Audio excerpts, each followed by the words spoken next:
Hello friends, आप देख रहे हैं आपका चैनल शेयर बाजार विद आयुष और इस वीडियो में बात करेंगे आईआरएफसी और आरवीएनएल के ऊपर।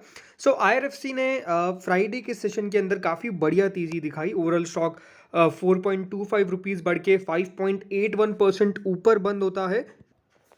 वहीं आरवीएनएल के अंदर भी जो तेज़ी थी वो डेफिनेटली हमने नोटिस करी एंड स्टॉक ऑलमोस्ट 5.75% ऊपर बंद होके करीबन 162.75 रुपीज़ पे क्लोजिंग देता है। और बढ़िया तेज़ी हमको आरवीएनएल के अंदर भी देखने को मिली, क्योंकि जो पिछला एक महीना था वहाँ पर स्टॉक ने अलग सी तेज़ी दिखाई रखी है ऑलरेडी। और थोड़ा बहुत अभी स्टॉक कह सकते हैं कि प्रॉफिट टेकिंग दिखाने के बाद फिर से अब बढ़ता हुआ नज़र आ रहा है और अब डेफिनेटली फिर से स्टॉक अपने 52 वीक हाइस के तरफ कामकाज करता हुआ देखने को मिल रहा है। और लगातार जो तेज़ी है वो बनती भी देखने को मिली, क्योंकि पिछले एक साल के अंदर जो रिटर्न भी डिलीवर कर रहे हैं वो अपने आप में काफ़ी फिनोमिनल है आरवीएनएल ने, और आईआरएफसी ने भी डेफिनेटली रिटर्न्स के मामले में बढ़िया किया है। लेकिन दोस्तों, तेज़ी के पीछे का कारण क्या है? सबसे पहले तो आपको ये समझना पड़ेगा दोस्तों। अभी आप सबको पता ही है, जैसे कि लगातार रेलवेज के अंदर जिस तरीके के हम चेंजेस देख रहे हैं, अपने आप में काफ़ी इंपॉर्टेंट है कि रेलवे एक बहुत इंपॉर्टेंट अभी रोल प्ले करता है। वो सिर्फ कंट्री के अंदर नहीं, मतलब हमारे देश के अंदर नहीं, लेकिन जो बाहर की कंट्रीज़ है, हमारे जो आसपास की कंट्रीज़ है, वहाँ पर भी रेलवे नेटवर्क के ऊपर अब दोस्तों बातचीत चल रही है। आप सबको दोस्तों जैसे पता ही है कि अभी हमारे यहाँ पे G20 की बैठक हो रही है। लेकिन इसी बीच पे एक खबर भी निकल के आती है कि खबर ये होती है कि इंडिया और गल्फ कंट्रीज़ के बीच में एक रेलवे लाइन बेसिकली बनाई जा सकती है।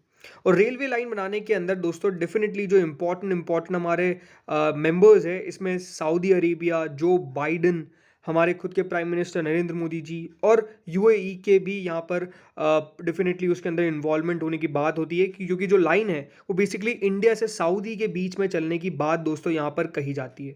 अब इस पूरी खबर को एक बार हम पहले अच्छे से समझते हैं, बिकॉज ये काफ़ी इंपॉर्टेंट है हम लोगों के लिए समझना। तो देखिए, खबर के मुताबिक G20 summit, US India UAE Saudi to finalise Middle East shipping railway deal. ये दोस्तों साफ साफ खबर निकल के आती है। अब ये खबर अनडाउटेडली बहुत बड़ी खबर होती है, क्योंकि जो खबर है इसके अंदर दोस्तों मेजरली 4 कंट्रीज का इन्वॉल्वमेंट देखने को मिलेगा। यूएस का नाम आते से सब लोग सोचेंगे कि यूएस का नाम क्यों आ रहा है, क्या यूएस तक वो रेलवे लाइन जा रही है? तो बिल्कुल ऐसा नहीं है। बेसिकली यूएसए का भी इसके अंदर इन्वेस्टमेंट आपको देखने को मिल सकता है। ये बात यूएसए ने करी है। और ये जो लाइन है वो डेफिनेटली यूएई, सऊदी अरेबिया तक जाती हुई नजर आ सकती है। अभी डेफिनेटली एक एग्रीमेंट है जो शिपिंग और रेलवे लिंक डालेगा यूरोप और मिडिल ईस्ट के अंदर। यहाँ पे ये खबर ऐसे निकल के आई थी इंडिया के सोर्सेज के हिसाब से नहीं, लेकिन अमेरिकन ऑफिशियल्स की तरफ से। और दोस्तों, ये जो प्लान है, ये इकोनॉमिक कॉरिडोर जो बनाया जा रहा है, इससे मिडिल ईस्टर्न कंट्रीज के अंदर रेल लिंक्स बेसिकली बिछाते हुए देखने को मिलेंगे, जिसमें इंडिया को शिपिंग लेन्स के साथ कनेक्ट किया जाएगा और इसमें यूरोपियन यूनियन का भी इन्वॉल्वमेंट देखने को मिल सकता है। अब ये खबर जब निकल के आई तो डेफिनेटली अपने आप में काफ़ी इंपॉर्टेंट था। ऐसा नहीं कि आज की खबर है, ये खबर काफ़ी समय पहले से आ चुकी है, या फिर कह सकते हैं इसके ऊपर बातचीत पहले से चल रही है। क्योंकि ये जो प्रपोजिशन है, ये जो लाइंस का प्रपोजिशन है, जो 3 रीजन्स के वर्ल्ड के अंदर जो कमर्शियल, मतलब वो कॉमर्स हो, एनर्जी हो या फिर डिजिटल कम्युनिकेशन हो, इसके अंदर दोस्तों काफ़ी ज़्यादा प्रॉस्पेरिटी के ऊपर काम करते हुए नजर आएंगे, ऐसा कहा गया था यूएस के deputy national adviser John Finer की तरफ से एक प्रेस ब्रीफिंग में। उन्होंने कहा था कि एक अफर्मेटिव पॉजिटिव एजेंडा हम लेके आएंगे और विजन लाएंगे किस तरीके से ग्लोबल इंफ्रास्ट्रक्चर के ऊपर हर एक कंट्री फोकस करे, और इसके अंदर यूनाइटेड स्टेट्स भी पार्टनरशिप देने को तैयार है, उन्होंने ऐसा कहा था। और ये अपील की थी कंट्रीज से और उन रीजन से जो ये definitely that are underserved. Basically underserved मतलब यही कि जो कर सकते हैं लेकिन अभी तक उनकी द्वारा किया नहीं गया। देखिए, ये सब चीज़ें जो होती है वो डेफिनेटली इसका जियोपॉलिटिकल भी अपने आप में काफ़ी ज़्यादा एक महत्व होता है। क्यों होता है? बिकॉज आपको पता ही है कि जिस तरीके से हाल ही में जो अमेरिका है उनके अच्छे संबंध नहीं है चाइना से, एंड डेफिनेटली इंडिया के भी बहुत ज़्यादा पॉजिटिव रिलेशंस नहीं है चाइना के साथ। और इसीलिए दोस्तों चाइना को काउंटर करने के लिए ये बेसिकली एक प्रोजेक्ट लाया गया, जिसको प्रेसिडेंट बाइडन ने मिडिल ईस्ट स्ट्रेटजी की तरफ से स्ट्रेटजी के तौर पे देखिए यहाँ पर लाया, जिसमें कनेक्टिविटी, डी एस्केलेट कॉन्फ्लिक्ट और provide a counter for China's belt and road initiative. क्योंकि चाइना देखिए काफ़ी ऐसे डेवलपमेंट करता रहता है, और इसी के लिए अब अमेरिका भी चाहता है कि इंडिया भी वो डेवलपमेंट करे। अब देखिए, ये डेफिनेटली खबर है, ये कोई कंफर्मेशन नहीं है, बट क्योंकि अभी आपको पता है G20 हो रही है हमारे इंडिया के अंदर, और इसके कारण एक बहुत बड़ा ये प्रोजेक्ट का अनाउंसमेंट होने की उम्मीद जो है वो बेसिकली लगाई जा रही है। अभी तक डेफिनेटली ऐसा कोई अनाउंसमेंट नहीं हुआ है, लेकिन अगर हो जाता है तो आपको पता ही है कि इसके अंदर कितनी सारी यहाँ पे पार्टीज़ का इन्वॉल्वमेंट देखने को मिलेगा। और इंडिया के अंदर भी आपको बताइए जो कंपनीज़ है रेलवे को लेकर, भले वो RVNL हो, टीटागढ़ हो, ये सब भी बहुत मेजर पार्ट करेंगे, और फाइनेंसिंग में IRFC हो। तो इसीलिए दोस्तों जो स्टॉक्स थे हमारे फ्राइडे को रेलवे से जुड़े हुए, वहाँ पर एक बढ़िया तेज़ी देखने को मिली, भले वो IRCTC भी क्यों ना हो, बिकॉज ट्रेन उसके बाद ऑपरेट कौन करेगा। तो इसी के कारण दोस्तों यहाँ पर मेजरली स्टॉक्स में तेज़ी देखने को मिली। अगेन मैं यही कहूँगा कि हाँ, ये खबर है, इस खबर का कितना कन्फर्मेशन आता है वो हमको आने वाले दिनों में पता चलेगा, लेकिन ये खबर या फिर कह सकता हूँ इसके ऊपर कामकाज काफ़ी समय से चालू है।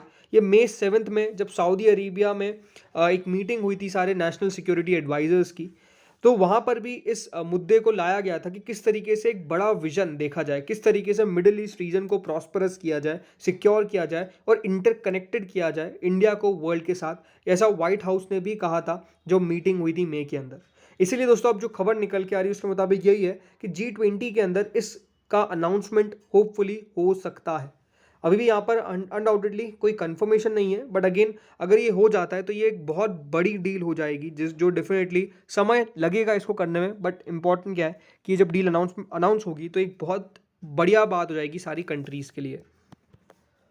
और इसी कारण दोस्तों RVNL में भी आपको बढ़िया तेज़ी देखने को मिली थी। फ्राइडे के सेशन में ओवरऑल स्टॉक के अंदर मूव देखने को मिला ऑलमोस्ट 6% का, और लगातार अगर आप RVNL पे अगर नज़र रखते हैं तो आपको पता ही है कि स्टॉक अनडाउटेडली एक बहुत ही बढ़िया तेज़ी में ओवरऑल रहा है और एक अच्छा खासा इन्वेस्टर्स का पैसा बनाया है। बस वही है कि समय जिसने दिया उसका पैसा बना है, क्योंकि एक लंबा समय यहाँ पर लगा है, ऐसा नहीं है कि कुछ समय के अंदर, बिकॉज 2019 पे दोस्तों ये स्टार्ट होता ट्रेड होना बाजार के अंदर, और उसके बाद अगर आप देखेंगे तो काफ़ी समय निकाला, काफ़ी स्टॉक ने समय दिया। मतलब अगर देखा जाए तो स्टॉक ने कुछ खास रिटर्न नहीं दिए थे बहुत समय तक, लेकिन उसके बाद जो तेज़ी चलना चालू हुई, आज 724% के रिटर्न स्टॉक ने ओवरऑल बना कर दिए हैं।